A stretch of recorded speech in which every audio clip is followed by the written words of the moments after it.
Alors la journée type, on a nos plannings, donc on doit respecter certaines horaires. En ce qui me concerne, j'arrive à 11 h, on se met directement en poste. Et puis nous au niveau de l'accès VIP, donc du coup on a des directives si on doit faire rentrer des gens ou si on ne doit pas. Généralement c'est au niveau des badges et des bracelets, ça change de couleur tous les jours en fait.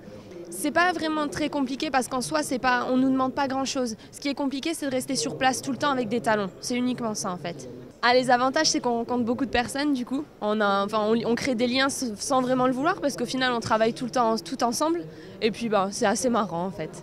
On a eu l'occasion de croiser Tsonga et puis d'autres joueurs assez reconnus. Je fais déjà quelques missions d'hôtesse en dehors de ça et j'ai vu une annonce et d'ailleurs je connais pas du tout le monde du tennis, je pratique pas et je suis pas non plus les matchs. Il y a une super ambiance entre les hôtesses, cette année on est 27 donc ça fait beaucoup de filles mais il y a vraiment une très très bonne entente. On partage de super moments, on rencontre vraiment des personnes très sympathiques donc voilà, c'est un super moment à vivre et c'est sûr qu'on a un peu mal aux pieds parce que toute la journée en talons c'est un peu dur mais au-delà de ça l'ambiance est vraiment extra. Demain dans le journal, on retrouvera l'entrée en lice de Gilles Simon qui a affronté ce soir son compatriote Kenny de Schepper.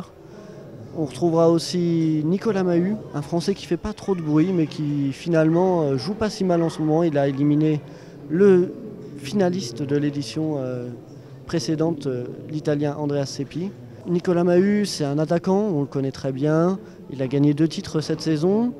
Il ne fait pas beaucoup de bruit comme je vous le dis, mais c'est vrai que c'est un joueur qui est très efficace sur les surfaces rapides. À Metz, il se sent bien, il est là depuis le début. Et c'était sûr qu'un jour ou l'autre, cette saison, il allait faire une grosse perf et c'est tombé ici à Metz aujourd'hui.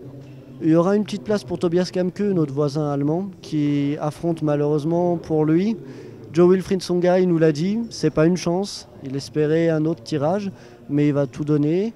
Et il y aura également un papier de Maxime Rodin qui évoquera les coulisses du tournoi avec l'impact économique de ce genre d'événement sur le grand territoire lorrain, mosellan et messin.